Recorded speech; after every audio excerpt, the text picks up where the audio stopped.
Hello guys, welcome to our channel KV Ayushman classes. आज हम लोग इलेक्ट्रोमैग्नेटिक वेव्स को एक ही वीडियो में कंप्लीट डिटेल में कवर करने वाले हैं और इसको बहुत ही अच्छे तरीके से समझने वाले हैं। तो चलिए स्टार्ट करते हैं। हम लोग बात करते हैं मैक्सवेल डिस्प्लेसमेंट करंट। तो देखिए, सबसे पहले बात यहाँ से होती है कि करंट जो होता है वो क्या होता है। तो आप लोगों का यहाँ पे आंसर होगा, ठीक है। आप लोगों का आंसर होगा कि जो करंट होता है वो कुछ नहीं होता है सर। जो करंट होता है वो क्या होता है, dq बाई dt। ठीक है, आप लोग बोलोगे करंट क्या होता है, rate of flow of charge per unit volume इन पर सेकेंड। ठीक है, एक यूनिट वॉल्यूम से एक सेकेंड में कितना करंट, कितना चार्ज फ्लो हो रहा है, उसी को बोलेंगे सर करंट। लेकिन करंट बस यही नहीं होता है, ठीक है। करंट बस यही नहीं होता है, एक सरफेस एरिया के थ्रू पास होने वाला चार्ज या फ्लो होने वाला चार्ज ही बस करंट नहीं होता है। देखिए, करंट और भी तरीके के होते हैं जिसको हम लोग बात करते हैं मैक्सवेल डिस्प्लेसमेंट करंट, ठीक है, जिसको हम लोग आईडी से रिप्रेजेंट करते हैं। लेकिन इसमें एक चीज नोटेबल पॉइंट है कि ये सब मनगढ़ंत कहानियां हैं जो कि मैक्सवेल साहब ने दी थी उस चीज को समझाने के लिए जो फेनोमेना यहाँ पे हो रहा था, ठीक है। तो हम लोग बात करते हैं इन्होंने क्या बोला था। तो इलेक्ट्रोमैग्नेटिक वेव्स की शुरुआत ही यहीं से होती है, मैक्सवेल डिस्प्लेसमेंट करंट की। तो एक नए तरह का करंट है साहब। तो ये करंट क्या है, तो देखिए, सबसे पहले तो यहाँ पे हमारे पास एक स्ट्रक्चर दे रखा है। यहाँ पे ये जो प्लेट है, ये प्लेट ऑफ कैपेसिटर है, ये वाले और ये वाले। तो मान के चलिए इधर साइड हम लोगों ने बैटरी कनेक्ट कर दिया, यहाँ पे ये पॉजिटिव टर्मिनल, ये नेगेटिव टर्मिनल, और हमने स्विच को क्या किया, स्विच को हमने क्लोज कर दिया, ठीक है। जैसे ही स्विच क्लोज किया तो ये जो कैपेसिटर है वो चार्ज होने लगेगा। तो जो कैपेसिटर है वो बैटरी बैटरी क्या काम करता है, कैपेसिटर को क्या चार्ज सप्लाई कर देता है? नहीं, बिल्कुल नहीं। क्या करता है ये, चार्ज को घुमाने का काम करता है। ना ये चार्ज देता है ना लेता है। बैटरी साफ बोलता है एकदम कि ना हम देंगे ना लेंगे, हम क्या करेंगे, घुमाएंगे। ठीक है, इज इट क्लियर? तो ये पॉजिटिव चार्ज इस प्लेट से खींच कर निकाल कर इस प्लेट की ओर भेजता है, यानी यहाँ पे जो इलेक्ट्रॉन का ट्रांसफर हो, कैसे, देखिए, करंट ऐसे जा रहा है, ठीक है। तो इलेक्ट्रॉन जस्ट अपोजिट डायरेक्शन में आएगा, ऐसे आएगा, ठीक है। तो इलेक्ट्रॉन किस डायरेक्शन में आएगा, ऐसे। अब बात करते हैं यहाँ पे मैग्नेटिक फील्ड की। तो देखिए, जैसे करंट ऊपर जा रहा है तो इस करंट की वजह से अगर हम लोग इस पॉइंट पे, जो फर्स्ट पॉइंट है, मान लीजिए यहाँ पे हम लोगों ने एक एम्पियर सर्किटल लॉ, यानी एक हम लोगों ने सरफेस ड्रॉ किया, ठीक है। मैग्नेटिक फील्ड की वैल्यू वन पॉइंट पे निकालने के लिए एक सरफेस को हम लोगों ने क्या किया है, ड्रॉ किया है। तो जैसे ही हम लोगों ने ड्रॉ किया तो हमारे पास आता है यहाँ पे बात की, अच्छा, तो इसका हम लोग निकाल पाएंगे या नहीं निकाल पाएंगे? तो बिल्कुल निकाल पाएंगे।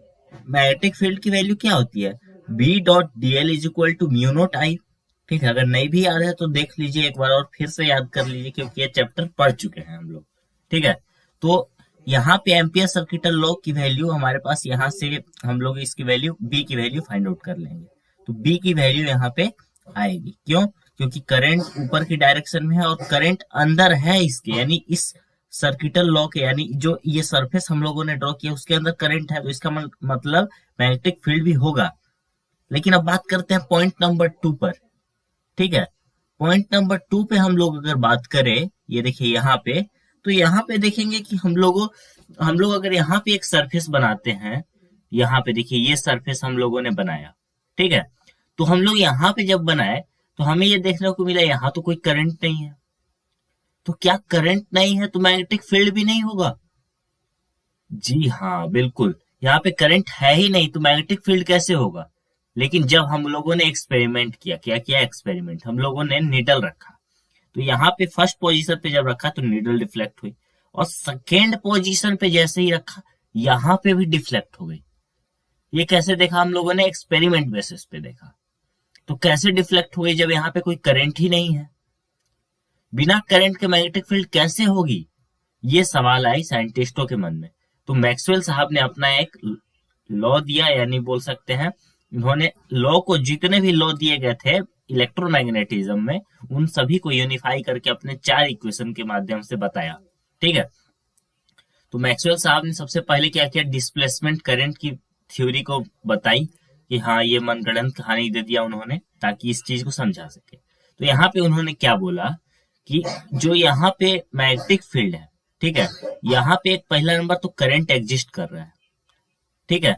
तो करंट कैसे एग्जिस्ट कर रहा है, तो यहाँ पे हम लोगों ने ये देख रहे हैं कि अगर, ठीक है, एक्सपेरिमेंट मैग्नेटिक नीडल डिफ्लेक्ट हो गई, जिसको हम लोग क्या बोलते हैं, नीडल डिफ्लेक्ट हो गई। किस कारण हुई डिफ्लेक्ट, डिस्प्लेसमेंट करंट की वजह से डिफ्लेक्ट हुई, यानी मैग्नेटिक फील्ड भी है यहाँ पे, किसकी वजह से, डिस्प्लेसमेंट करंट की वजह से। अब इसमें देखिए क्या होता है, यहाँ पे मैग्नेटिक फील्ड कैसे आया ये बात करते हैं। तो मैग्नेटिक फील्ड आया कैसे, तो यहाँ देखिए पॉजिटिव है और यहाँ पे नेगेटिव है, ये समय के साथ इंक्रीज करेगी, यानी इधर साइड पॉजिटिव चार्ज इंक्रीज होते जाएंगे इस प्लेट में, और इस प्लेट में नेगेटिव चार्ज। क्यों, क्योंकि पॉजिटिव चार्ज इधर से इधर, मतलब पॉजिटिव चार्ज यहाँ से चार्ज ट्रांसफर होकर इधर जुड़ते जा रहा है, जुड़ते जा रहा है, यानी चार्ज होते जा रहा है, होते जा रहा है। तो यहाँ पे इलेक्ट्रिक फील्ड की वैल्यू इंक्रीज होते जाएगी, यानी वेरिंग इलेक्ट्रिक फील्ड है यहाँ पे, ठीक है।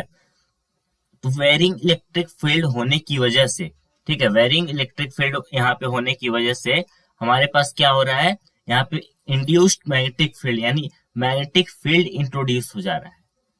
हम लोगों ने पिछले चैप्टर में क्या पढ़ा था कि अगर मैग्नेटिक फील्ड वेरिंग है तो वहां पे इंड्यूस्ड इलेक्ट्रिक फील्ड आता है, ठीक है। हम लोग यहाँ पे उल्टा पढ़ने वाले हैं, ठीक है। तो ये दोनों चीज अभी हम लोग आगे पढ़ेंगे इसके बारे में। तो यहाँ पे देखिए क्या हो रहा है, मैग्नेटिक फील्ड यहाँ पे हो जा रहा है इंड्यूस्ड, ठीक है। मैग्नेटिक फील्ड की वैल्यू यहाँ पे आ जा रही है, किसकी वजह से, वेरिंग इलेक्ट्रिक फील्ड की वजह से, और दैट्स कॉल्ड डिस्प्लेसमेंट करंट, ठीक है। यहाँ पे करंट की वैल्यू।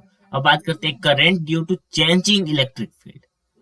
जो करंट, डिस्प्लेसमेंट करंट किसको बोलते हैं, डिस्प्लेसमेंट करंट बोलते हैं एक current due to changing electric field, ठीक है। और इलेक्ट्रिक फ्लक्स चेंज होगा तभी तो इलेक्ट्रिक फील्ड चेंज होगा, तो उसी को हम लोग क्या बोलते हैं, current due to changing electric field और इलेक्ट्रिक फ्लक्स, इसी को हम लोग बोलते हैं डिस्प्लेसमेंट करंट, ठीक है। और इसका अगर फॉर्मूले की बात करें, ठीक है, तो उन्होंने बोला कि आईडी का जो फॉर्मूला होता है क्या होता है, epsilon not D phi E divide by D T, ठीक है। और जो हम लोग इसके पहले पढ़ते थे करंट की वैल्यू, यानी D Q by D T, उसको हम लोग बोलते थे कंडक्शन करंट, ठीक है, आईसी, जिसको हम लोग देखिए इसको आईडी से डिनोट कर रहे हैं क्योंकि ये डिस्प्लेसमेंट करंट है। और इन्होंने देखिए डिस्प्लेसमेंट करंट नाम ही क्यों पड़ा, ठीक है, क्योंकि ये जो कंडक्शन करंट का थ्योरी है ना उसको डिस्प्लेस कर रहा है, इसलिए इसका नाम डिस्प्लेसमेंट पड़ गया, ठीक है, डिस्प्लेसमेंट करंट। अब बात करते हैं कंडक्शन करंट, तो D Q by D T यहाँ पे हो गया। अब ये जो है यहाँ पे, यहाँ से मान लीजिए कंडक्शन करंट आया आईसी, ठीक, और यहाँ पे हुआ आईडी, और फिर से आईसी हो गया।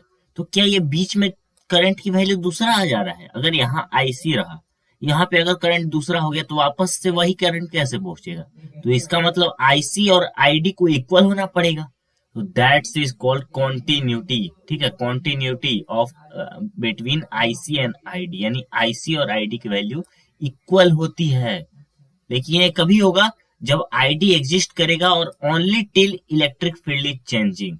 अगर इलेक्ट्रिक फील्ड चेंज ही नहीं होगा तो आईडी एग्जिस्ट ही नहीं करेगा। आईडी यानी डिस्प्लेसमेंट करंट को एग्जिस्ट करने के लिए इलेक्ट्रिक फील्ड की चेंजेबल वैल्यू चाहिए हमें, ठीक है। अगर नहीं समझ में आ रहा है तो आप पूछ सकते हैं, और मैं कोशिश कर रहा हूं कि आपको 2 बार समझाने की कोशिश करूं। तो देखिए, modification of A ampere circuital law, तो एम्पियर सर्किटल लॉ में मॉडिफाई करने की जरूरत क्यों पड़ी, क्योंकि देखिए पहले जो थ्योरी दी गई थी उसमें तो डिस्प्लेसमेंट करंट का कोई नामो निशान नहीं था। उन्होंने क्या बोला था, B dot D L mu not IC, तो आईसी के हिसाब से देखा जाए तो वहां पे कोई मैग्नेटिक फील्ड ही नहीं होनी चाहिए थी, लेकिन है। तो इसमें एक मॉडिफिकेशन की जरूरत पड़ी, ठीक है। तो मॉडिफिकेशन की जरूरत पड़ी और इसे मॉडिफाई किया मैक्सवेल साहब ने। मैक्सवेल साहब अपने जमाने के एक बहुत बड़े साइंटिस्ट, ठीक है, लेकिन पता नहीं क्यों बच्चों के दिमाग में आइंस्टीन और न्यूटन साहब ही छाए रहते हैं। तो मैक्सवेल साहब ने अपना तो लॉ नहीं दिया, लेकिन लोगों के लॉ को मॉडिफाई किया और यूनिफाई किया। तो अब बात करते हैं मैक्सवेल एम्पियर सर्किटल लॉ की, ठीक है। तो उन्होंने कैसे दिया, तो देखिए सबसे पहले बात करते हैं कि B dot D L is equal to mu not IC plus ID कर दिया उन्होंने, ठीक है, टोटल करंट दे दिया। कि आईसी और आईडी को ऐड कर दिया तो वहां पे जो वैल्यू, क्योंकि देखिए जहां पे आईडी की वैल्यू होगी वहां पे आईसी 0 होगा, और जहां पे आईसी, ठीक है, आईसी की वैल्यू होगी वहां पे आईडी 0 होगा, क्योंकि यहाँ पे कोई, देखिए ये वाला जो पार्ट है यहाँ पे कोई वेरिंग इलेक्ट्रिक फील्ड नहीं है तो आईडी 0 होगा, और यहाँ पे आईसी की वैल्यू 0 होगी। ठीक है, तो दैट्स वाई ये फॉर्मूला वैलिड हुआ, और ये जो मॉडिफिकेशन है वो मैक्सवेल साहब ने किया, इसलिए इसको मैक्सवेल एम्पियर सर्किट लॉ भी बोलते हैं। ठीक है, अब आपको डायरेक्टली ये इक्वेशन दे दिया जाता है, आप डर जाते हो इसको देख के, लेकिन ये क्या है, आईडी की वैल्यू जो ऊपर हम लोगों ने फॉर्मूला पढ़ रखा है इसी का तो है। आईडी की वैल्यू क्या है, epsilon not D phi E divide by D T. तो देखिए epsilon not D phi E divide by D T, आप इसको आईडी के जगह पे रिप्लेस कर दीजिए, ये आपका इक्वेशन बन गया। चलिए अब इस पे एक क्वेश्चन कर लेते हैं, ठीक है, फटाक से, जिससे आपका कॉन्फिडेंस लेवल भी बढ़ जाएगा। The voltage between the plates of the parallel plate capacitor of capacitance 1 microfarad is changing at the rate of 5 volt पर सेकेंड। ठीक है, जो वोल्टेज है प्लेट, दो पैरेलल प्लेट के बीच का, ठीक है, और कैपेसिटेंस उसका दे रखा है, is changing at rate, rate दे रखा है जिस हिसाब से वो चेंज हो रहा है, तो आपसे डिस्प्लेसमेंट करंट पूछा जा रहा है। तो देखिए हम लोग क्या जानते हैं कि ID is equal to IC, option दे रखे हैं ये 5 माइक्रो एम्पियर, 10 माइक्रो एम्पियर और 15 और 0। ठीक है, तो ID is equal to IC होता है, तो D Q by D T जो आईसी की वैल्यू है, ठीक है, तो डी और क्यू को हम लोग क्या लिख सकते हैं, क्यू को Q is equal to C V, आपने ये फॉर्मूला पढ़ा है, Q is equal to C V. ठीक है, तो सी वी हम लोग लिख लेते हैं, और जो सी है कैपेसिटेंस वो तो कांस्टेंट है ना, तो उसको बाहर ले आते हैं, जैसे ही हम लोग इसको बाहर ले आएंगे तो डीवी बाई डी टी हो जाएगा। ठीक है, C into DV by D T हो जाएगा, तो इसकी वैल्यू जैसे ही यहाँ पे डीवी बाई डी टी हो जाएगी तो सी की वैल्यू कितनी है, सी की value 10 to the power minus 6, यानी 1 माइक्रो फराड को क्या लिख सकते हैं, 10 to the power minus 6 farad, और इंटू में डीवी बाई डी टी की वैल्यू 5 दे रखी है, तो इन दोनों को मल्टीप्लाई कर देंगे तो 5 माइक्रो एम्पियर आ जाएगा। ठीक है, इतना चीज आई होप आप सभी को क्लियर होगा। तो यहाँ पे जो ए ऑप्शन होगा वो क्या हो जाएगा, करेक्ट हो जाएगा। ठीक है, option A will be the correct. अब बात करते हैं नेक्स्ट क्वेश्चन की ओर। ठीक है, ये यूजीसी नीट 2015 में आ चुका है ये क्वेश्चन। ठीक है, तो नीट 2015 का क्वेश्चन, एक capacitor has been charge by DC source. ठीक है, एक डीसी सोर्स से चार्ज किया गया, ठीक है, कैपेसिटर को। What are the magnitude of the conduction and displacement current when it fully charged. तो अगर ये फुल्ली चार्ज है तो वहां पे कोई भी change in electric field, electric क्या नहीं होगा, चेंज इन इलेक्ट्रिक फील्ड नहीं होगा। तो इलेक्ट्रिक फील्ड जब चेंज नहीं होगा तो वहां पे आईडी की वैल्यू 0 होगी, और आईडी की वैल्यू आईसी के बराबर होती है, तो इसलिए option B will be the correct one, क्योंकि इलेक्ट्रिक फील्ड की वैल्यू या इलेक्ट्रिक फ्लक्स बोल सकते हैं आप, उसकी वैल्यू चेंज होते रहनी चाहिए। ठीक है, इसके लिए अब नेक्स्ट क्वेश्चन की ओर चलते हैं। A 100 ohm resistance and the capacitor of 100 ohm, ठीक, reactance are connected in series, ठीक, across a 220 volt source. 220 volt क्या है, ये आरएमएस वैल्यू है। When the capacitor is 50% charge, ये 50% इसका मतलब ये फुल्ली चार्ज नहीं है, इसका मतलब क्या हो जाएगा, आईडी होगा यहाँ पे एग्जिस्ट करेगा। तो इसका बोल रहा है कि peak value of the displacement current, peak value क्या होगा। ठीक है, तो देखिए सबसे पहले बात करते हैं यहाँ पे, तो सबसे पहले बना लेते हैं यहाँ पे 100 ओम, और यहाँ पे भी कैपेसिटर का भी क्या है, रिएक्टेंस 100 ओम है, और ये आरएमएस वैल्यू के साथ कनेक्टेड है, एसी सोर्स के साथ।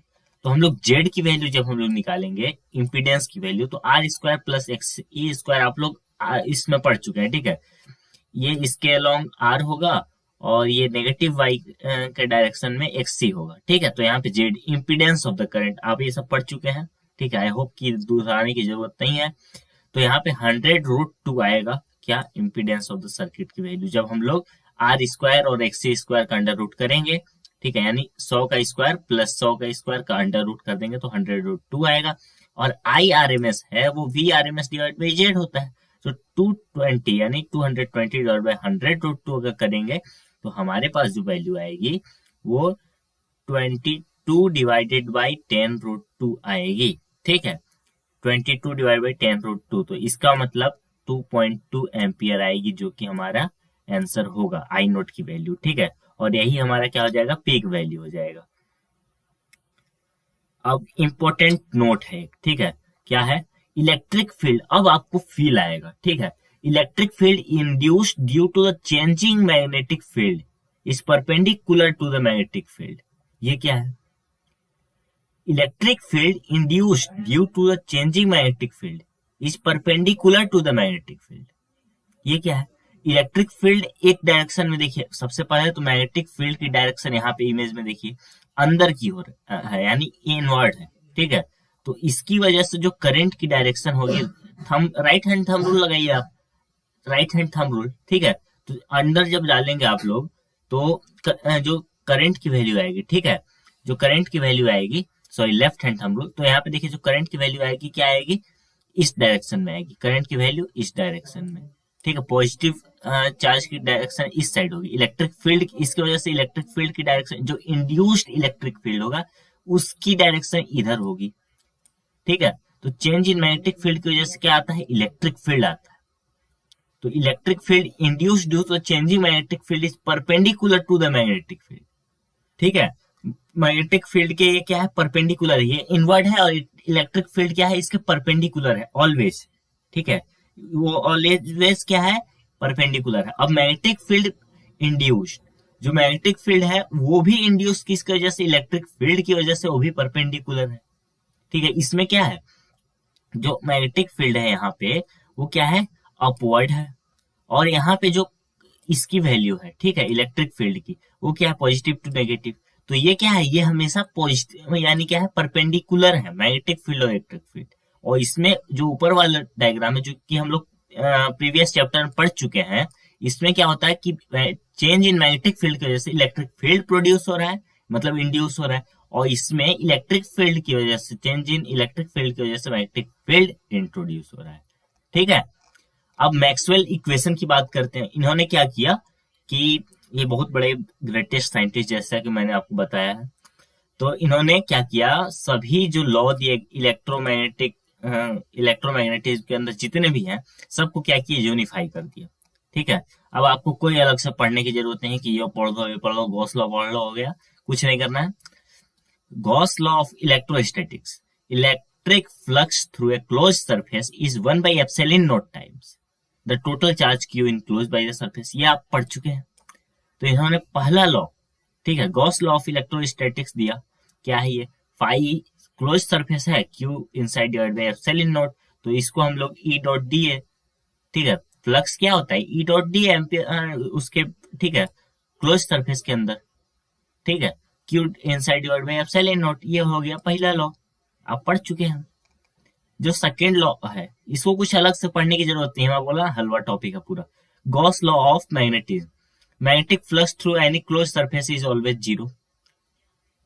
जो गॉस लॉ है उसके ये बताता है कि मैग्नेटिक फ्लक्स जो है वो क्या होता है, क्लोज सरफेस में हमेशा जीरो होता है, ठीक है, क्योंकि मैग्नेटिक मोनोपोल एग्जिस्ट ही नहीं करते। जैसे एक पॉजिटिव चार्ज रहता था उसके चारों ओर, ठीक है, क्या होता था, इलेक्ट्रिक फील्ड निकलता था, ले भाई तू भी ऐसे ऐसे, अगर नेगेटिव चार्ज है तो अंदर की ओर आता, ये स्फेरिकली एकदम इलेक्ट्रिक फील्ड लाइंस बाहर निकलते या अंदर आते, ठीक है, अगर चार्ज प्लस है या माइनस है उस पर डिपेंड करता है। लेकिन मैग्नेटिक जो मैग्नेट होता है उसमें तो ऐसा होता ही नहीं है, उसमें पॉजिटिव और नेगेटिव सेपरेट ही नहीं रहते हैं, तो इसकी वजह से क्या होता है, मोनोपोल एग्जिस्ट नहीं करता, इसकी वजह से क्या होता है, हमेशा जीरो होता है। क्या, गॉस लॉ बताता है हमें कि मैग्नेटिक फ्लक्स जो है किसी क्लोज सरफेस से हमेशा जीरो होता है। तो देखिए B dot D is equal to zero, यही है किसका लॉ, मैक्सवेल का सेकेंड लॉ, ठीक है, जो यूनिफाई करके बताया इन्होंने। अब बात करते हैं थर्ड लॉ की, Faraday's law of electromagnetic induction. तो इन्होंने क्या बोला, change in magnetic flux induces an EMF, magnetic flux के चेंज होने से एक ईएमएफ जनरेट होता है, जो कि हम लोग पढ़े थे, E is equal to minus D phi by D T, ठीक है।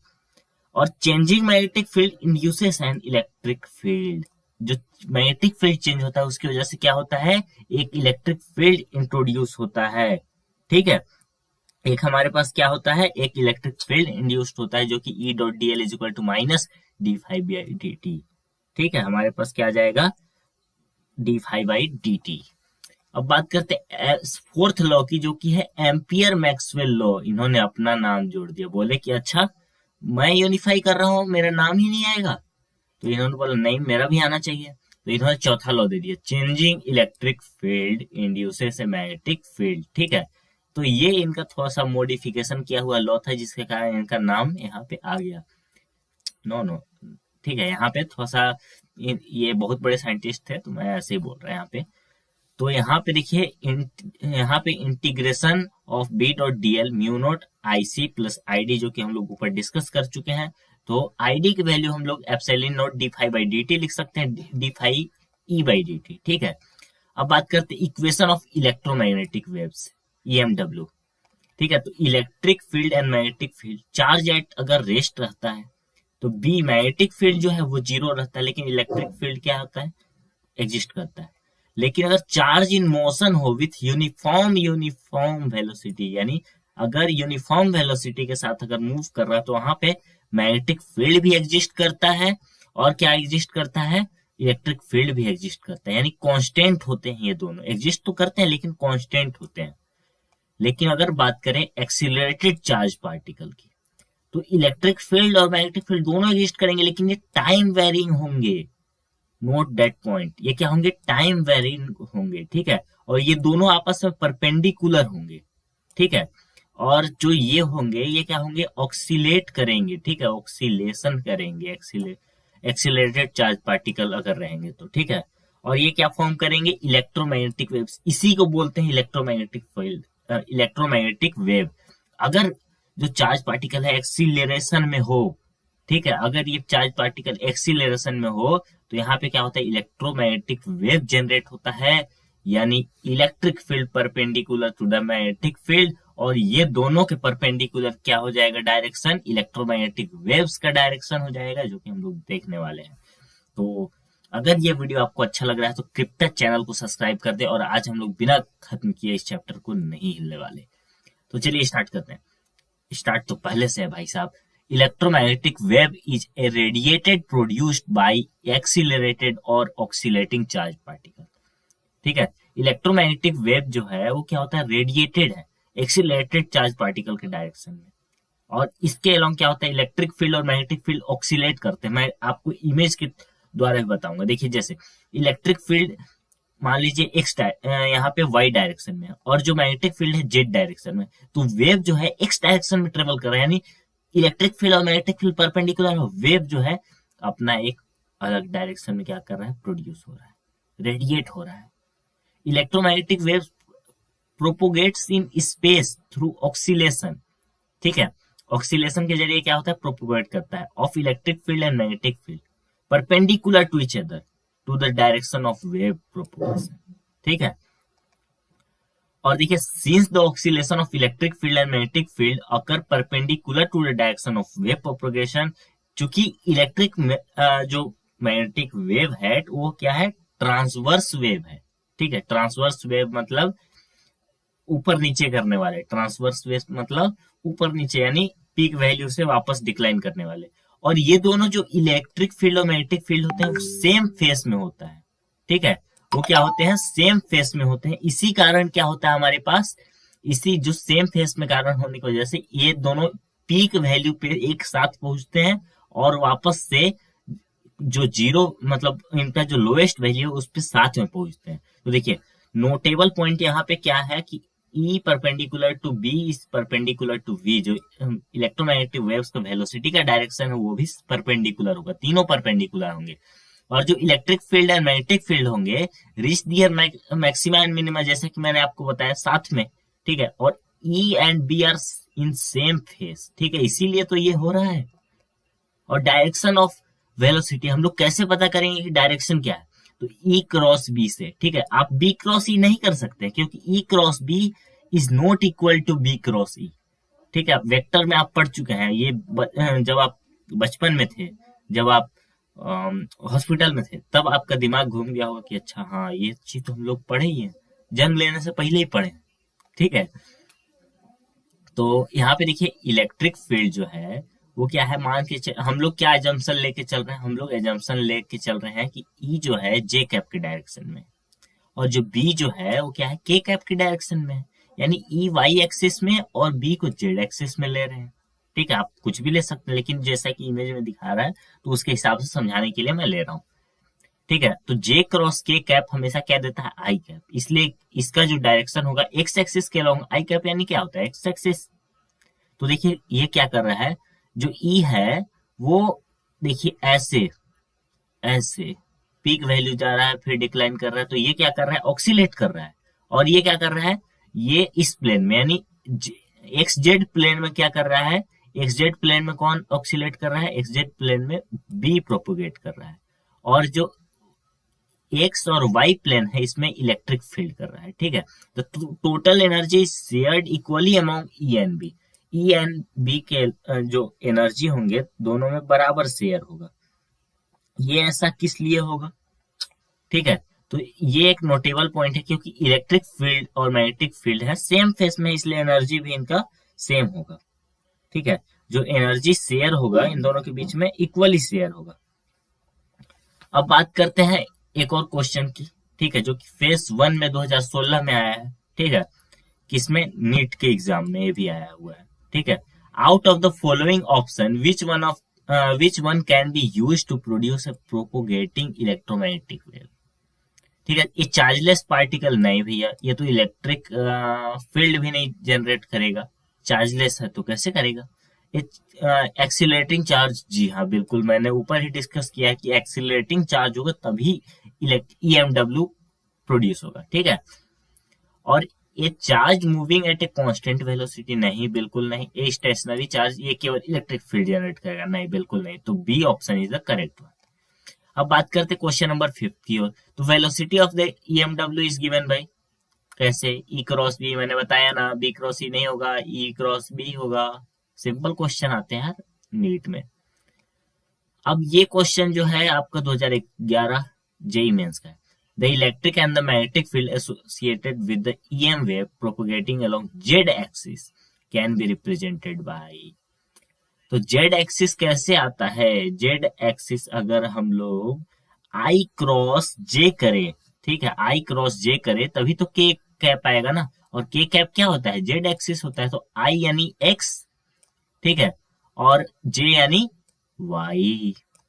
ठीक है, तो इसका मतलब क्या हो गया, आई और जे दोनों का कॉम्बिनेशन करना है हमें, यानी ई और यहाँ पे बी, तो यहाँ पे आई क्रॉस जे है, तो ये वाला ऑप्शन करेक्ट हो जाएगा, क्योंकि जे क्रॉस के करेंगे तभी तो आई कैप आएगा। ठीक है, अब बात करते हैं नेक्स्ट क्वेश्चन की। सेम इसी टाइप का है, ऊपर आप भी ट्राई कर सकते हैं। ठीक है, मैं बता रहा हूँ, देखिए एन ई एम डब्ल्यू, ठीक है, ई एम यानी electromagnetic wave is propagating in a medium with velocity v is equal to V I cap, ठीक है, यानी एक्स एक्सिस में।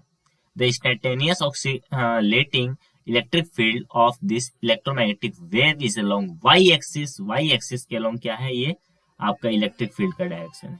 Then the direction of oscillating magnetic field, ठीक है, तो डायरेक्शन क्या हो जाएगा, जेड डायरेक्शन में होगा। ठीक है, अब equation of the electromagnetic waves की बात करते हैं। ठीक है, इक्वेशन क्या है इसका, तो इलेक्ट्रिक फील्ड जो है हम लोग पढ़ते आ रहे हैं कि देखिए जब भी हम लोग रिप्रेजेंट करते हैं तो E Y is equal to E naught sine K X minus omega T J cap. ठीक है, ये होता है हमारा। और ई क्या होता है, इन वाई। ठीक है, ये क्या होता है, इन वाई। और जो एक्स होता है क्या बताता है, इन प्लस एक्स डायरेक्शन। ठीक है, जो एक्स है वो इस डायरेक्शन में हो, ये वाई। ठीक है, इलेक्ट्रिक फील्ड वाई डायरेक्शन में। तो ये देखिए ई नोट जो है वो क्या है, एम्पलीट्यूड है, मैक्सिमम वैल्यू जो अपना गेन कर रहा है। और हम लोग ने एजम्पशन क्या मान के चला है, ई को वाई एक्सिस में माना है। ठीक है, और बी को जेड एक्सिस और वेव को एक्स एक्सिस। ठीक है, तो यहाँ पे बी नोट की वैल्यू अगेन वही सेम हम लोग मानेंगे कि ई को वाई मानेंगे, बी को जेड। ठीक है, तो यहाँ पे B Z is equal to B naught sine K X omega T. ठीक है, के कैप। तो यहाँ पे हम लोगों ने जे कैप लिया, क्यों, क्योंकि जो देखिए इसका वैल्यू है वाई एक्सिस के अलोंग है, तो इसका मतलब जे हो, यहाँ पे के कैप लगाया हम लोग, जे कैप लगाया। और देखिए बी जेड है, तो जेड यानी क्या होता है, के कैप की डायरेक्शन में। ठीक है, तो यहाँ पे हम लोगों ने क्या लगाया, waves travel in X axis, ठीक है, प्लस एक्स डायरेक्शन, तो अगेन प्लस एक्स में। इतना चीज क्लियर आप लोगों को। y is equal to A sine K X minus omega T, हम लोगों ने ये पढ़ रखा था। अब आप पूछेंगे यहाँ पे हम लोगों ने माइनस क्यों लगाया, तो अगर माइनस ही मतलब माइनस लगाया इसीलिए क्या हो रहा है, प्लस एक्स डायरेक्शन में ये ट्रेवल कर रहा है, ठीक है। ये वेव की प्रॉपर्टी थी वहां पे जब हम लोग एसएचएम पढ़ रहे थे। द इलेक्ट्रिक, अब क्वेश्चन की ओर आते, क्वेश्चन नंबर 8, ये 2007 1994 में पूछा गया है। The electric field and magnetic field of electromagnetic waves, ठीक है, in phase and perpendicular to each other, जी बिल्कुल ये वाला सही होगा। इन ऑपोजिट फेस ये गलत है, ऑपोजिट फेस में होता ही नहीं है। इन ऑपोजिट फेस ये भी गलत है। इन फेस एंड पैरेलल, नहीं भैया पैरेलल तो नहीं होता है, तो इसलिए यही C option will be the correct one. अब क्वेश्चन नंबर 9 की ओर चलते हैं। Which one of the following statement is false for the properties of electromagnetic waves, तो ये सिंपल सिंपल क्वेश्चन आ रहे हैं आपके नीट एग्जामिनेशन में, और इवन एक क्वेश्चन ऊपर हम लोग जेईई मेन का भी देख चुके हैं, तो वो भी सिंपल लिखा। तो देखिए इसका आंसर हो जाएगा both electric and magnetic field vectors are parallel, ठीक है, इलेक्ट्रिक फील्ड और मैग्नेटिक फील्ड्स आर पैरेलल बिल्कुल नहीं होते हैं, इसलिए क्या हो जाएगा, ये गलत हो जाएगा, बाकी सब सही है।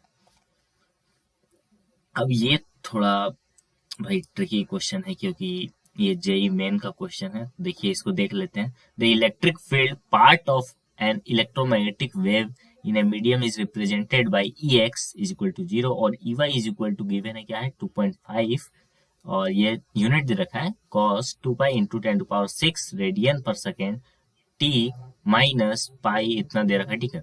द वेव इज, तो हमारे पास क्या बोला है कि मूविंग एक्स डायरेक्शन, तो मूव किस तरफ कर रहा है, और फ्रीक्वेंसी और वेवलेंथ हमें निकालना है, ठीक है, तभी हम लोग बताएंगे कि क्या क्या है इसकी वैल्यू। तो देखिए ई एक्स और ई जेड 0 है, E Y is equal to इतना है, ठीक है। तो यहाँ पे omega T minus K X formula होता है, के की वैल्यू क्या है, पाई इंटू 10⁻², ठीक है। यहाँ से हम लोग कंपेयर करके निकाल ले रहे हैं, और टी जो है पॉजिटिव एक्स में ट्रेवल कर रहा है, ठीक है। तो K is equal to 2 pi upon में लेमडा फॉर्मूला होता है, तो यहाँ से अगर पाई इंटू 10⁻² का वैल्यू क्या है 2 पाई डिवाइड बाई लेमडा के बराबर है, तो लेमडा की वैल्यू क्या आ जाएगी 200 m आ जाएगी, ठीक है, 200 मीटर आ जाएगी। तो 100 मीटर वाला तो गलत है बिल्कुल भी, और 200 मीटर वाला सही है, तो देखिए option B will be the correct one. और हम लोग फ्रीक्वेंसी निकालने की जरूरत ही नहीं, क्योंकि वेवलेंथ एक ही एग्जाम्पल, एक ही ऑप्शन है जिसमें 200 मीटर है, ये दोनों में भी है, लेकिन इन दोनों में क्या बोला है नेगेटिव एक्स डायरेक्शन में और वाई डायरेक्शन में, लेकिन हमें तो पता है कि यहाँ पे नेगेटिव, यहाँ पे माइनस का साइन है, इसलिए क्या हो जाएगा पॉजिटिव में ट्रेवल करेगा, तो बिल्कुल सही। अब आगे बढ़ते हैं। Peak value of electric field E naught and B is B naught, ठीक है। पीक वैल्यू को हम लोग क्या लिख सकते हैं, ई नोट और बी नोट लिख सकते हैं, ठीक है। तो अब हम लोग बात करते हैं इन एयर और वैक्यूम और फ्री स्पेस में अगर हम इन दोनों के बीच में रिलेशन निकाले तो कैसे निकालेंगे, तो E naught divide by B naught is equal to क्या होता है C, speed of light in vacuum, ठीक है। इन दोनों का जो पीक वैल्यू होता है उसका रेशियो क्या होता है सी के बराबर होता है।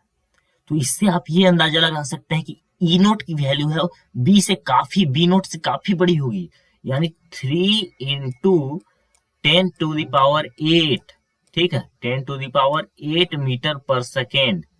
ये आप वैल्यू देख ही के बता सकते हैं कि कितनी बड़ी है इन दोनों का रेशियो। तो बी नोट काफी छोटा होगा, तभी तो इतनी बड़ी वैल्यू आ रही है रेशियो की। हाँ, ये चीज क्लियर है ना, तो इसका भी हम लोग यूज करने वाले हैं आगे। नोट ऑल दिस पॉइंट, और नोट्स आपको मिल जाएगा, वहां से आप लोग डाउनलोड करके इसे एक बार और रिवाइज करेंगे, ठीक है।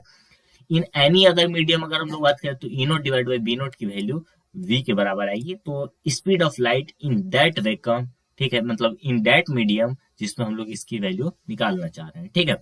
अब बात करते हैं क्वेश्चन की। तो the ratio of amplitude of the magnetic field amplitude of electric field for an electromagnetic wave, ठीक है, तो ऊपर ही डिस्कस किया था हम लोगों ने, ठीक है। तो हम लोगों ने ऊपर क्या किया था कि जो होता है रेशियो वो क्या होता है speed of light in vacuum के बराबर होता है, नहीं रे बच्चा, क्योंकि देखिए मैग्नेटिक फील्ड का इलेक्ट्रिक फील्ड के साथ रेशियो पूछ रहा है, ना कि इलेक्ट्रिक फील्ड जो का पीक वैल्यू है उसका मैग्नेटिक फील्ड के पीक वैल्यू के साथ, तो ये चीज बिल्कुल भी सिली मिस्टेक नहीं करना है। सिंपल सिंपल क्वेश्चन आते हैं नीट यूजीसी, अगर आप नीट के लिए प्रिपेयर कर रहे हैं। और ये मेन में भी लगभग इसे थोड़ा मतलब थोड़ा लेवल अप आता है, लेकिन जो क्वेश्चंस रहते हैं इसी टाइप में रहते हैं। अब नेक्स्ट क्वेश्चन की बात करते हैं।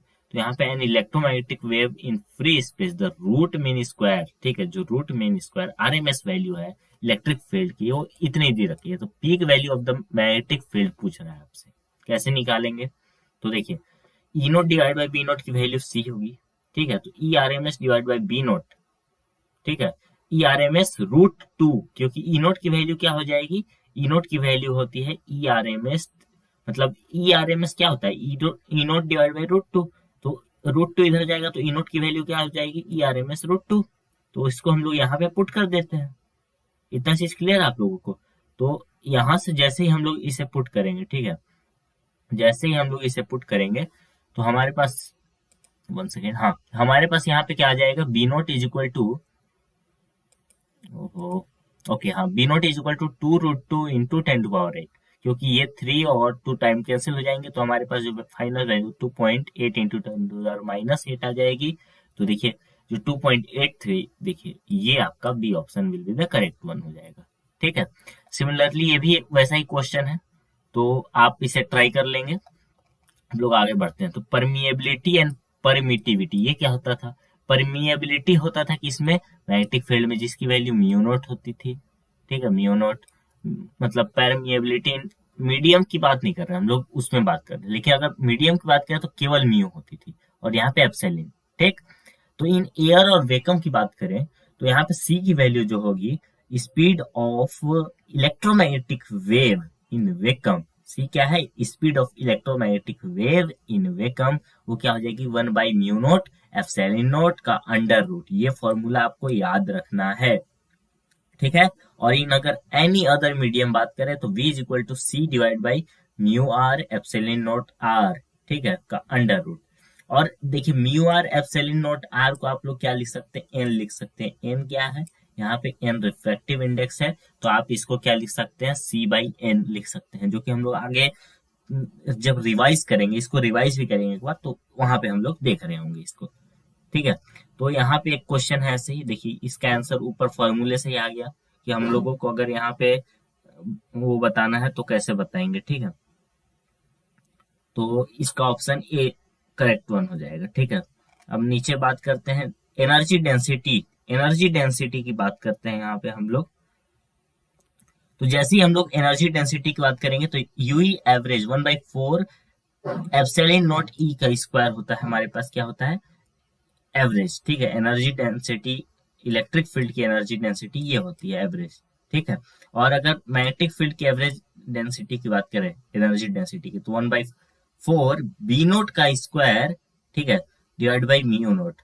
तो देखिए इसमें क्या होता है इलेक्ट्रिक फील्ड में, E naught 1/4 E naught, sorry 1/4 epsilon naught into में ई नोट का स्क्वायर होता है, ठीक।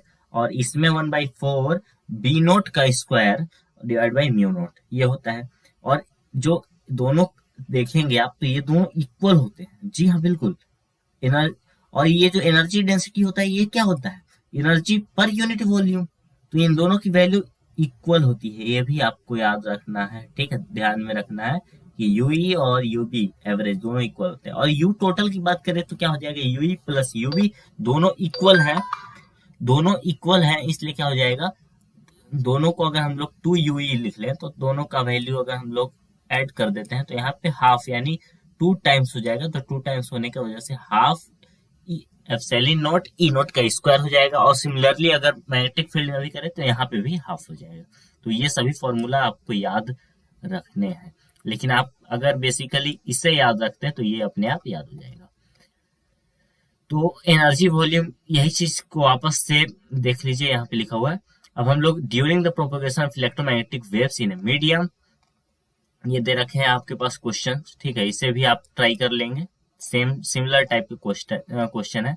अब बात करते हैं इंटेंसिटी ऑफ इलेक्ट्रोमैग्नेटिक वेव, तो ये क्या है, the energy crossing per unit time in a direction perpendicular to the direction of propagation is called intensity of the wave, ठीक है। इंटेंसिटी क्या होता है, ठीक है, तो इंटेंसिटी होता है एनर्जी पर यूनिट एरिया, पर टाइम, ठीक है, energy per unit area time, ठीक है। इसका यूनिट क्या हो जाएगा, एनर्जी का जूल, एरिया का मीटर स्क्वायर और टाइम का सेकेंड। इसको हम लोग जूल पर सेकेंड को वाट भी लिख सकते हैं, क्योंकि ये जूल पर सेकेंड किसकी यूनिट होती है, पार की यूनिट होती है, तो पार डिवाइड बाई एरिया। हाँ जी, वाट पर मीटर स्क्वायर भी लिख सकते हैं। अब जो इंटेंसिटी की फॉर्मूला होती है इलेक्ट्रोमैग्नेटिक वेव के लिए, देखिए ये फॉर्मूला जनरल फॉर्मूला है इंटेंसिटी का, किसी में भी वैलिड रहेगा, हमेशा वैलिड। और जो इंटेंसिटी है स्केलर क्वांटिटी है, ये भी याद रखना है। और इंटेंसिटी जो इलेक्ट्रोमैग्नेटिक वेव के लिए होती है ये होती है, ठीक है। इतना चीज क्लियर है। अब जो पॉइंटिंग वेक्टर है ये क्या है, एनर्जी फ्लक्स जिसको बोलते हैं, इसको इलेक्ट्रोमैग्नेटिक फ्लक्स भी बोलते हैं, और इसको एस वेक्टर से रिप्रेजेंट करते हैं, ठीक है। तो देखिए ये क्या होता है, ये होता है मैग्नीट्यूड ऑफ द इंटेंसिटी और डायरेक्शन ऑफ द वेव, ठीक। और इसकी वैल्यू ये है जो कि हम लोग देख चुके हैं, half epsilon not E not का स्क्वायर। और देखिए relation between power and intensity ये क्या होता है, तो देखिए एक जो लाइट है वो चारों तरफ अपना इंटेंसिटी फैलाएगा, ऐसे ऐसे ऐसे, एक लाइट से चारों ओर प्रकाश आता है, ठीक है। तो मान लीजिए एक जो बल्ब है उसका 100 वाट है, यानी 100 जूल पर सेकेंड, ठीक है। ये क्या कर रहा है, एनर्जी खपत कर रहा है, 100 जूल पर सेकेंड ये अपना एनर्जी को लूज कर रहा है, ठीक है, एनर्जी को बर्न कर रहा है। तो यहाँ पे अब बात करते हैं इंटेंसिटी क्या होगा, तो U divide by T into A, तो P बाई ए भी लिख सकते हैं। और देखिए P और ए क्या है, 4 पाई आर स्क्वायर है, तो इंटेंसिटी आर स्क्वायर के इनवर्सली प्रोपोर्शनल हो गई। लेकिन अगर एक लीनियर सोर्स है, यानी एक सिलेंड्रिकल, मतलब सिलेंड्रिकल बोले तो एक मान लीजिए ट्यूबलाइट है, एक ट्यूबलाइट जैसा ही, ठीक। तो इसके लिए तो ये स्फीयर एक मतलब सरफेस नहीं होगा, इसके लिए हमें एक सिलेंडर बनाना पड़ेगा। तो यहाँ पे 2 पाई आर एल हो जाएगा, तो 2 पाई आर एल हो जाएगा, तो इसकी वजह से 1 बाई आर के मतलब आर के इनवर्सली प्रोपोर्शनल हो जाएगा क्या चीज, इंटेंसिटी। तो सिमिलरली यहाँ पे भी एक क्वेश्चन दे रखा है, ठीक है, यहाँ पे भी सेम टाइप का क्वेश्चन दे रखा है, तो आप इसे देख लेंगे। अब बात करते हैं मोमेंटम ऑफ इलेक्ट्रोमैग्नेटिक वेव। तो देखिए P is equal to H by lambda, और एच क्या होता है, प्लांक्स कांस्टेंट होता है, जिसकी अप्रोक्सीमेटली 6.626 इंटू 10⁻⁻³ होती है। Lambda is equal to H by P होता है, ये भी आप देख रहे हैं। मोमेंटम, अच्छा, एनर्जी ऑफ इलेक्ट्रोमैग्नेटिक वेव ये बताना है हमें, तो energy is equal to H F होता है, एफ क्या है, फ्रीक्वेंसी, हाँ, is equal to S C Y, F is equal to क्या होता है, सी वाई लेमडा। तो इसको हम लोग क्या लिख सकते हैं, एस सी वाई लेमडा लिख सकते हैं, ये दोनों को याद रखिए आप। और ई इज इक्वल टू क्या होता है, तो एच का वैल्यू हम लोग इतना लिखेंगे, उसके बाद सी का वैल्यू हम लोग इतना लिखेंगे, दोनों को मल्टीप्लाई करेंगे, नहीं जी, इतना हमारे पास टाइम नहीं है, इसलिए हम लोग इसको शॉर्ट फॉर्म में, इसका वैल्यू पहले से निकाला गया है अप्रोक्स वैल्यू, तो वो होता है 1240 डिवाइड बाई लेमडा, अगर आपके पास समय नहीं, बिल्कुल भी नहीं है। और बल्कि यही चीज हमेशा ज्यादा यूज में ही लाना है आपको। और जो लेमडा है वो नैनोमीटर में होगा, ठीक है। तो यहाँ पे अगर 12,400 भी आप लिख सकते थे, लेकिन वो एंगस्ट्रॉम में वैल्यू होती है, बहुत किताबों में लिखी गई होती है, ठीक है। तो P is equal to E by C भी देख सकते हैं आप, क्यों, क्योंकि देखिए लेमडा की वैल्यू, ठीक है, लेमडा की वैल्यू एच बाई पी भी होती है, H by P, H by P, तो एच से एच कैंसिल हो जाएगा, तो P is equal to E by C, ये वैल्यू भी आ जाएगी, ठीक। अब change in momentum force exerted on reflecting non reflecting surface by EMW, ठीक है। तो यहाँ पे मान लीजिए एक आ रहा है सोर्स जो कि रिफ्लेक्ट हो रहा है, तो यहाँ पे जो सरफेस की वैल्यू यहाँ पे क्या हो जाएगी, जो चेंज इन पी यानी चेंज इन मोमेंटम हो जाएगा, वो क्या हो जाएगा, 2p हो जाएगा। जीरो तो नहीं सोच रहे हो कि एक इधर जा रहा है एक इधर जा रहा है, दोनों कैंसिल, नहीं नहीं नहीं, डिफरेंस डिफरेंस डिफरेंस, चेंज क्या होता है, difference, p minus minus of p, तो यहाँ पे 2p आ जाएगा। और F is equal to del P divide by del T होता है, फोर्स एग्जस्टेड, ठीक है, तो 2p divide by del T यानी 2e by C divide by del T, ये भी आपको याद रखना है। नॉन के लिए देखा जाए तो देखिए यहाँ पे टकराया लेकिन वापस नहीं आएगा, इसलिए यहाँ पे केवल p हो जाएगा, और ये फॉर्मूला आपके पास फोर्स का आ जाएगा, ठीक है। ये सारे क्वेश्चन है जो कि आपको निपटा लेना। अब प्रॉपर्टीज की बात करते थे, electromagnetic waves are produced by accelerated charge particle, do not require any material medium for propagation, ये चीज दे रखी है। The oscillation of electric field and magnetic field are in the same phase, ये सब पढ़ चुके हैं हम लोग। और देखिए इसकी वैल्यू, सी की वैल्यू इतनी होती है, हाँ। और देखिए सी बाई एन मैंने बताया था आपको, ये एन जो है ये क्या होता है, एन हमारे पास